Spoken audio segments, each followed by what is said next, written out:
I think of it as almost part of my mindfulness practice. It really is about that. Like whenever I'm spending some, I'm checking in, like, how does this feel? Is this aligned? And also exciting after having overcome some of those limiting fears of spending or not spending. It's like, oh, it gets exciting to save more, to see my retirement or investments grow, and to get those statements of like, oh, look, this money turned into this money, and I feel more in control. It's been pretty phenomenal, right? To overcome those limitations and to create a positive relationship with money. It's pretty amazing.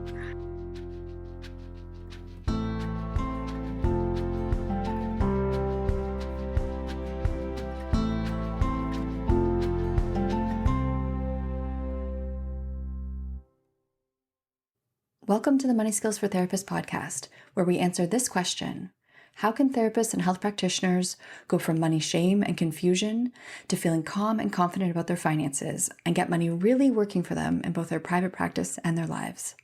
I'm your host, Lindsay Bonham, therapist turned money coach and creator of the course Money Skills for Therapists.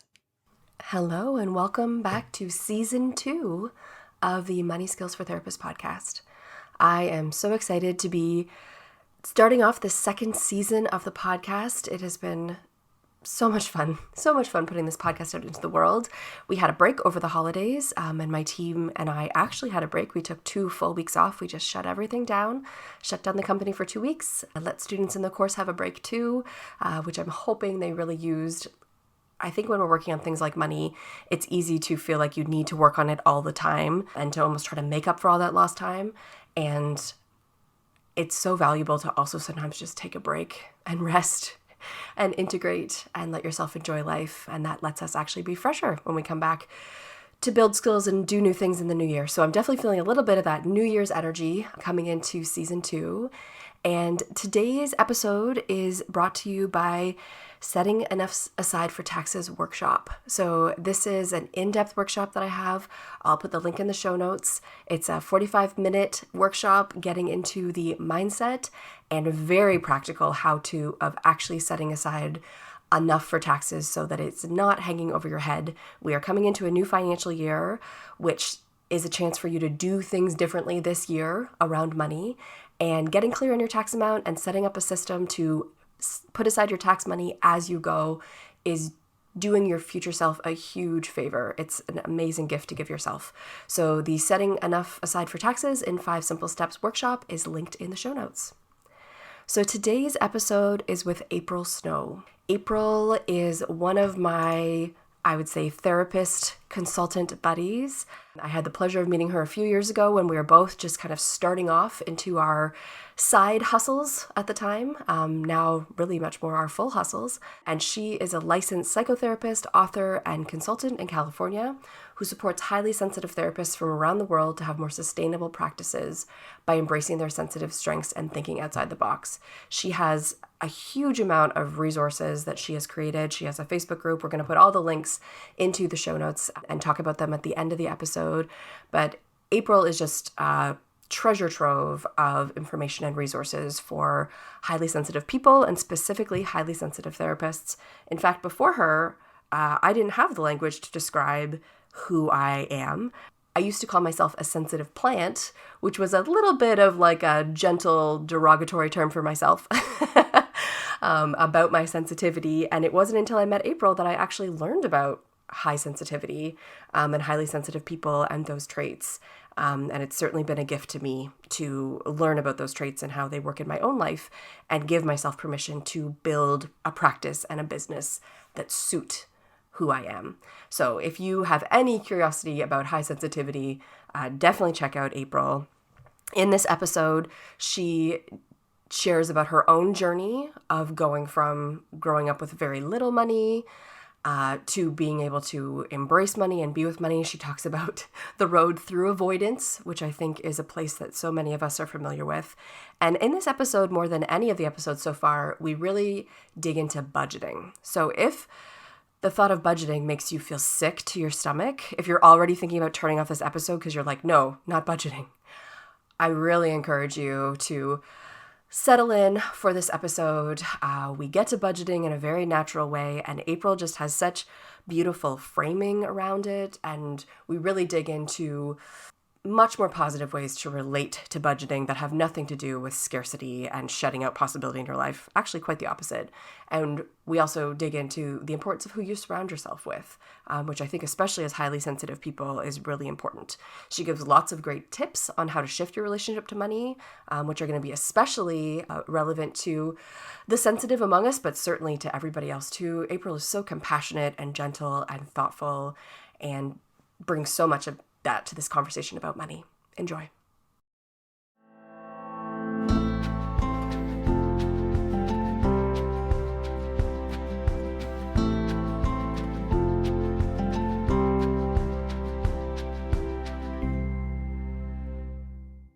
So welcome, April. Thank you so much for being here today. Thank you, Lindsay. I'm so excited to be on your podcast. So April, as a starting point, I know that you've done a lot of your own work around money and we've done workshops together around money.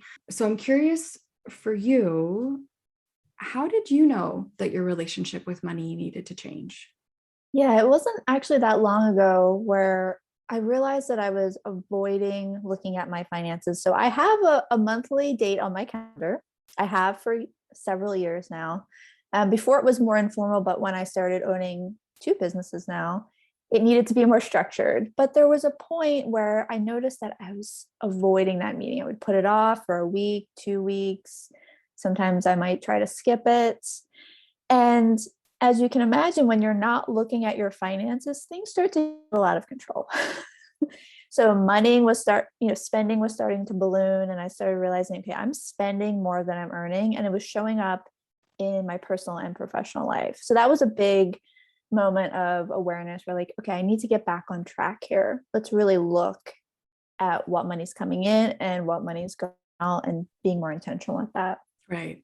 And I'm curious for you, like that realization that more was going out than coming in, like what did you start to notice first? Because I think sometimes we're in that situation, we don't even necessarily realize that that's the problem. Sure. So what did that look like in your finances?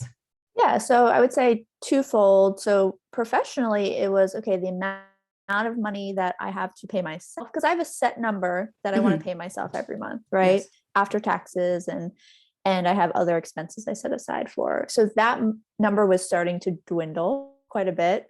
And I was like, oh, I'm not able to meet my minimum income threshold here.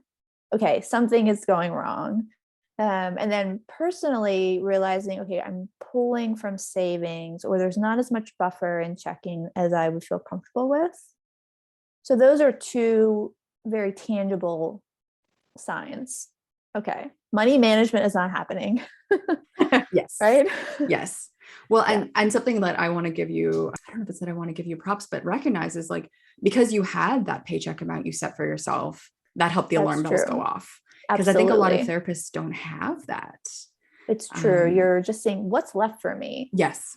Right. Yes. But I know I am a very organized person. So I want to be on top of things, but the emotional pieces get in the way. So even though I had set that number, I was realizing I'm not sticking to those goals that I'd set for myself because of mindset or money story or emotions or, just whatever is coming up. Yeah. And with that, like with mindset and money stories, what's been your biggest struggles with money? Has it been in that area or something else? I think it's related. So growing up, I had this weird situation where I grew up in a very working class family. So there was never a lot of extra money, right? So you paid the bills, you bought food, that's it. There's nothing to play with. So I never really got to experiment with making money. It was very specific, this is what it's for and that's it.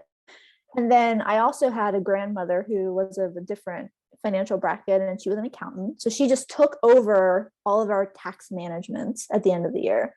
I never even knew. She just did her magic and got us the biggest refund that we could get. And it was like, oh, thanks, Grandma. Thank you so much. We'll take this refund. But we didn't know what was happening. Right. So I found myself as an adult feeling like I didn't have any money skills. I don't know how to manage taxes. I don't know what to do with that. And then as a business owner, being in charge of setting aside the percentage and, making sure you have enough for all these different expenses. And now I have people that I pay, right? And so it quickly became very overwhelming. So I felt like I had this big deficit of money skills, even though I love like looking at my bank statements and getting organized. But those, I often have this resistance too of I want a budget, but then I feel limited budgeting because it reminds me of my past. Right. So it was just this constant push pull. Okay, I'm learning, but I feel embarrassed for what I don't know. And then I want to be responsible, but I also there's old stuff that comes up. So getting in relationship with my own money has been looking at all of that, right? Being really honest with myself. So even recently I was talking to my wife and I said, you know what? I think I'm afraid to have too much money. It was like there's this interesting story of because I don't know what to do with it. Right. So Right. if money does come into my life, what do I do with it? So that sprung a lot of action steps on my end. But it was interesting to look at, right? Those deeper layers of money. For sure. And I'm curious with that, April, like that belief that you don't know what to do with it. Can you tell me more about that? Like, is that like you don't know how to manage it or you don't know what you would spend it on? What is that? Yeah, what do I spend on, or what if I spend it on something frivolous and I'm not saving it properly?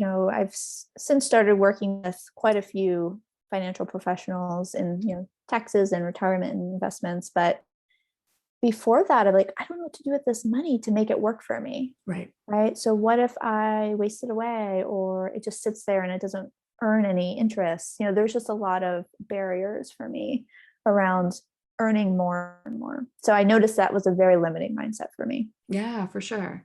And is that a mindset that's still around for you? Or is that I would something say that's shifted? it's shifted quite a bit. Yeah. So that's interesting. Like I'm hearing kind of there's two distinct parts to your story. Yes. One is like this grandmother who was very skilled, but like just kind of took it and didn't Didn't pass it share the on. knowledge or the skills. Yes. Right. Which like as an accountant, like I kind of get it because like she would be so deep in that world, but there wasn't an effort to teach. Right. Right. There was just a like, I'll Yes. I'm take going to that. help you. Yes. But didn't pass it on. Right. Yeah. Right. So I'm hearing that part of not being given skills, but then I'm also hearing this part of just like, there just not being that much money. Right. So then when more money comes in, I feel a little overwhelmed. Right. Yeah. So Yeah, there's been some growing pains in having more money as an adult. for sure. So I'm wondering, like, with that history, how do you maintain a positive relationship with money now? I think of it as just how you maintain any relationship, really, which is Mm. spending time with it. Right. I like that. So showing up to I think you've used this phrase money dates, which I really like, showing up to your money date every month or every week if that feels more manageable. But for me, it's every month. I'm a batcher. So once a month is plenty. But yeah, spending quality time and okay, here's what I have. Let's get real. Here's what I have. Here is what's coming in, what's going out. This is the budget I need to stick to. Because when I do that, I start to see what money can do for me, right? Give me that sense of peace of mind, ease, control, safety, because I know where my money is going. I know why I'm spending when I am spending, right? Whether it's even if it's just takeout, like I know what my budget for takeout is. So I'm going to get this takeout. I'm going to love it. I'm going to fully embrace and enjoy it, right? Or, oh, I'm on this vacation. I know exactly how much money I can spend and I'm going to be completely freed up to enjoy it. Right. I'm not stressing about it. Oh, is that coming out of my rent money or my car payment money or my whatever it is, right? Whatever monthly expenses you have. And so, yeah, there's just been more ease by spending time and being open and honest with here's what I have, how I want to use it. And what I'm hearing there, April, is like having freedom within boundaries. Yes. Like it sounds like by setting and knowing your boundaries, like this is how much I have for takeout, there's this like real richness that comes and this real enjoyment when you have that takeout. Exactly. Because you're probably not having takeout every day would be part of it. Like it makes it intentional and special. That's exactly it. Yeah, it is more intentional. I think of it as almost part of my mindfulness practice, right? It really is about that. Like, whenever I'm spending some, I'm checking in, like, how does this feel? Is this aligned? And also exciting after having overcome some of those limiting fears of spending or not spending. It's like, oh, it gets exciting to save more, to see my retirement or investments grow and to get those statements that are like, oh, look, this money turned into this money and I feel more in control. it's been pretty phenomenal, right? To overcome those limitations and to create a positive relationship with money. Mm-hmm. It's pretty amazing. Yeah, truly. And I am curious if you could tell me more about your positive relationship to budgeting. Budgeting is a word that I rarely even use, kind of like outside of my course, because it is such an activating word for people, right? Like usually people think about budget, they think about restriction, self-denial. I'm not going to be able to like do anything or go anywhere. And what I'm hearing from you is a lot of kind of, again, this richness and pleasure, and you're talking about having this more mindful relationship to money. So I'm curious if you can tell me more about either how you got there or how you keep yourself in that space and out of scarcity, especially coming from the background that you did come from, where there was like kind of just enough, it sounds like. Exactly. Which for a lot of people, it gives us like scarcity stories. Absolutely. But I would say I could see how budget could, because I used to have the association with that word that, oh, this is a limitation. This is a constriction. But I like when you said the word boundary. It feels like this safe, cozy containment, right? Like, here's where I want my money to be. What are the buckets, essentially? Part of my budgeting is, okay, let's say I have, just for a round number, $10,000 in my savings account, right? And I have that money broken up into different categories. And some of them are fun. Travel, retreats, right? Like I think about budgeting can open up a world of self-care and things that are meaningful. Most people know that I'm highly sensitive, if listeners that know me. And we've talked about this a lot, Lindsay, where, it's important to make money meaningful, right? To use it in an intentional way that makes life more cozy, comfortable, aesthetically pleasing. So I think budgeting can open up a whole world of that. Like, oh, and what do you want your buckets to be? Sure, there's typical buckets like auto repair, home repair, travel, emergency savings, things like that. But then there can be, I think about like, oh, I loved going on certain retreat places. I'm going to set aside money for that. Or I know folks love to buy plants, art supplies. Like you can create a budget for that, right? So like, what do you want to work towards? Budgeting can be part of that too. And then when you do, I don't know, I personally love to buy books. So if I had a book budget every month, which I haven't done, but that's actually a good idea. You will now. I will now, actually. So like if I want to spend, a few $100s a month or a quarter on books, and I know I've earmarked money for that, I can just have fun with that experience. I don't have to feel guilty. I don't have to worry what that money is getting pulled from, whether it be like some type of practical expense or savings for something else. I know I've set aside money for this, right? It's the same thing if you have a private practice and you're setting aside money for time off, right? Or taxes or whatever it is. Budgeting can be exciting. Absolutely, it can. And I'm sure there'd be some people listening who are like, no way, no how. Like there is a journey to get there. Absolutely. I want to, yes, acknowledge that my journey to this place has taken many years. However, recently, meeting you, our work together has sped that up quite a lot. And getting, certain support people in my circle has really excelled that process. And also spending time with people that are open to talking about money. Yes. Right? Whether it be friends, other therapists or practitioners, that really has excelled. Like, oh, we can actually talk about this. Mm-hmm. It's okay. Right? Yeah, I mean, it strikes me that you've really put your team in place, both in terms of like professional formal supports, but also those informal supports, like, exactly. People who you can talk to openly, because without that, it is very difficult to make changes and stick with it and do the hard things. If the people around you aren't doing those things or aren't open to talking about those things, it can be very isolating. It's so true. Whether you're struggling, whether you're trying to move your money situation, your financial relationship, either one of those can be difficult in isolation. Yeah, community is so important to this process. Yeah. What other advice would you give someone who's at the beginning, if they're listening now and they know they're not where they want to be in their relationship to money? What advice would you give them on how to get started on building a better relationship with money? Yeah, I would say definitely starting out with lots of self-compassion for wherever you are, right? For whatever your money story is telling you, like you're not the only one that's struggling with money. It's hard, right? We're not taught how to manage money. We're not encouraged to talk about it, especially if you're a therapist or a practitioner in private practice. There's no support system around. And, a lot of times we're discouraged to talk about fees and things like that, so it can be difficult to bridge that environment into a place of acceptance and openness. So yeah, lots of self-compassion and patience. So don't expect to immediately sit down every month and love looking over your bank statements and setting aside your budget or whatever it is. That's a process. So slowly dipping a toe in. Totally. Maybe you just open your bank statements once, right?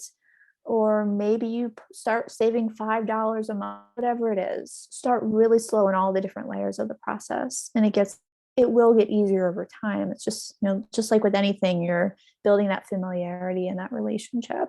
I think that's super important to remember to take it slow and not compare your process to anyone else's. You do have a unique narrative, story, history with money, depending on your family and, your community and whatever environment you're in and your particular work situation. So there's a lot of different layers to it. Just remembering that it's emotional. It's not just practical. Even if your accountant makes it so black and white, Yes. it's really complex and layered, right? Just like anything else. Absolutely. Yeah. And your numbers aren't emotional to them. But I will tell you, accountants have their own money shit. It's just not about your money. Right. Exactly. And I have seen that even like accountants who won't let me pay them, for things that they should be getting paid for, or who take things on and don't charge clients. It's like everybody has their own money stuff, even financial professionals. Absolutely. Right. So even the people that work in the money fields, like accounting or retirement, they also have their own stories around it. It's such an important reminder.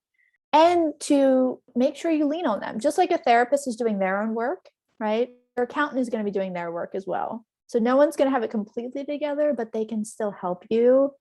And, I think one of the key pieces to transcending a lot of my own roadblocks to being more in contact with money was definitely getting help.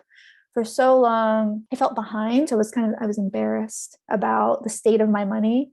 Like, I should have started being more proactive about retirement much earlier, or, I should know how much to set aside for taxes. And so there's all these fears that come up, right? When the thought of opening up my money to someone else. But I've had a really great experience, actually. I found that people actually just want to help. They know a lot about what you don't know. So they're happy to step in and say, oh, here's what you can do. And I found that it was actually more accessible to get help. It was cheaper to get help than I imagined. I always thought, oh, that's going to be so expensive. I won't be able to afford it. But I was like, oh, this actually makes a lot of sense. And paying my accountant actually get a lot more money back in taxes because she is working her magic. Yes. Right. She knows exactly what to do, what to deduct. Getting help has really helped take away of some of that helplessness, that hopelessness. So I'm going to meet my retirement goals. Actually, I am. And it's going to take less money a month than I thought. Right. And I know exactly how much to set aside for taxes. So that frees up some money too, right? I'm not setting aside a much higher percentage. I'm being more specific. And then if I have a question pop up, I just send a quick email and I get an answer right away. I don't feel like I'm holding it alone. So there's been a lot of value in pushing into some of those fears and welcoming a few people into my world. And now I feel like I have this sense of confidence and calm. So before there was always that worry background, now it's quiet. Right. And something I'm wondering, April, as you're talking is if you had any shame about money before, if working with people has actually helped to reduce that shame rather than make it worse. Absolutely.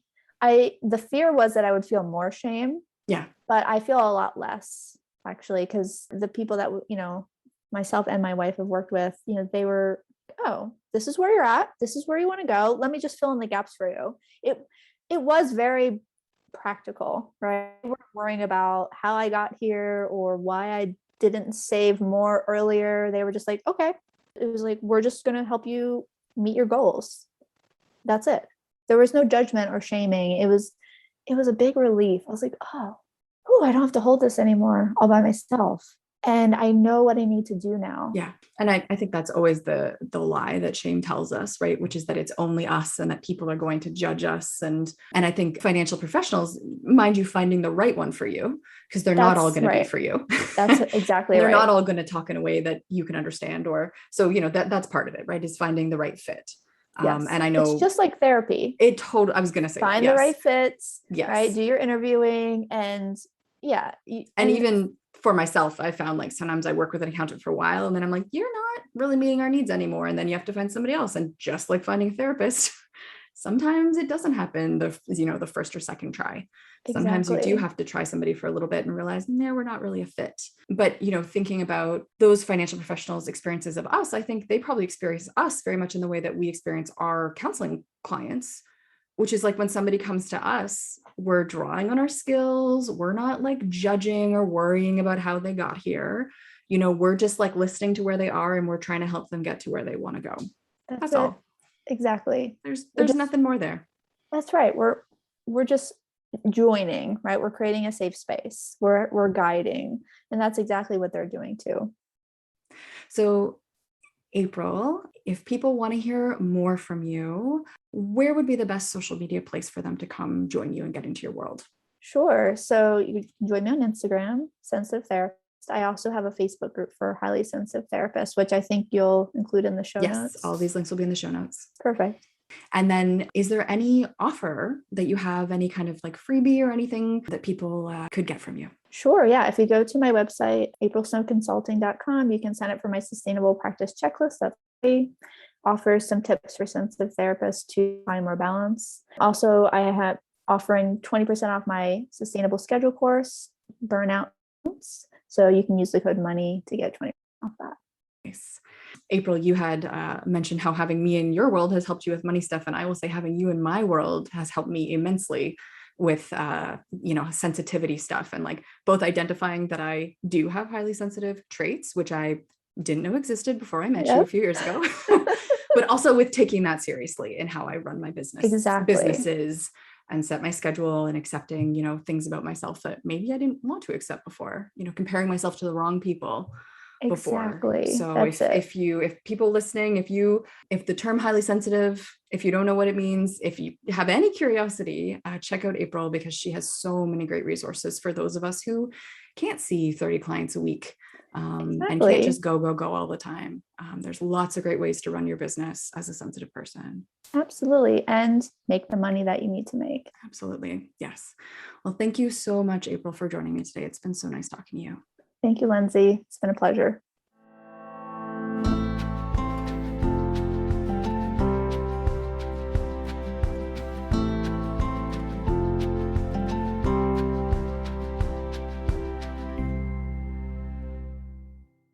And that was my conversation with April Snow. I hope that you enjoyed it. I hope that her gentle, compassionate approach and her willingness to share her own experiences and journey, which is ongoing, I hope that landed well and gave you some inspiration and ideas on how to start to work with your own relationship with money. I especially appreciated the piece of our conversation about shame and how, so often we think that we're the only one with this problem. But even when you start to work with financial professionals, they've seen these things 100 times. This is what they do. And they are there to support us in the same way we're there to support our clients as health practitioners and therapists and coaches, with openness and respect and curiosity, and using all the tools they have available to us. And just what a gift that is to give yourself that support by bringing the right people onto your team, both professionals and also having people in your world that you can just talk to about money, to break down that silence that really feeds into shame. If you are interested in more money content from me, you can follow me on Instagram at Money Nuts and Bolts. We are posting free money mindset and practical content on there all the time. And if you would like more, check out my free workshop, Setting Enough Aside for Taxes in 5 Simple Steps. This is a very practical step-by-step workshop. It comes with a tool, of course, because I'm all about making beautiful, accessible tools to give you the information that you need, where I walk through the mindset and the practical pieces to getting taxes working for you. So if taxes are a stress point for you, if they're a headache, if you're coming into 2022 feeling like, oh God, I did it again, I've not saved enough for taxes for last year, this is an opportunity to sit down and set a new intention and build a new little system for yourself around taxes this year. So by the end of 2022, you can just thank yourself for this work that you've done at the beginning of the year, and it's not as painful as you think. So check out that workshop, the Setting Aside for Taxes. The link is in the show notes. And thank you so much for listening today to the Money Skills for Therapists podcast.